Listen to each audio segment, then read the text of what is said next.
நீங்கள் பார்த்துக் கொண்டிருப்பது நியூஸ் 21 செய்திகள். தமிழ்நாடு செய்திகளை உடனுக்குடன் தெரிந்து கொள்ள நியூஸ் 21 செய்திகளை பாருங்கள். உண்மை, உழைப்பு, உயர்வு. சங்கரன் கோவில் வாய்ஸ் ஆஃப் தமிழ்நாடு ஃபவுண்டேஷன் சார்பில் பட்டதாரி இல்லத்தரசிகளுக்கு இலவச வேலைவாய்ப்பு பயிற்சி திட்டத்தின் தொடக்க விழா நடந்தது.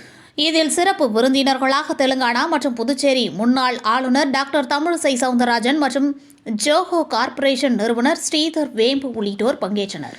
தென்காசி மாவட்டத்தில் பல்வேறு சமூக முன்னெடுப்புகளை எடுத்து வரும் வாய்ஸ் ஆஃப் தென்காசி ஃபவுண்டேஷன் தமிழகம் முழுவதும் மக்கள் சேவையாற்றும் வகையில் தற்பொழுது வாய்ஸ் ஆஃப் தமிழ்நாடு ஃபவுண்டேஷனாக வளர்ந்து செயல்பட துவங்கியுள்ளது. வாய்ஸ் ஆஃப் தமிழ்நாடு ஃபவுண்டேஷன் பட்டதாரி இல்லத்தரசிகளுக்கு இலவச பயிற்சியுடன் வேலைவாய்ப்பு பெற்றுத்தரும் புதிய திட்டத்தை தொடங்கியது. இதற்காக சமீபத்தில் சென்னையை சார்ந்த ஸ்ரத்தா மானு அறக்கட்டளையுடன் புரிந்துணர்வு ஒப்பந்தம் செய்து கொண்டது. விழாவில் வாய்ஸ் ஆஃப் தமிழ்நாடு ஃபவுண்டேஷன் மாநில நிர்வாகிகள் பதவி பொறுப்பேற்றுக் கொண்டனர்.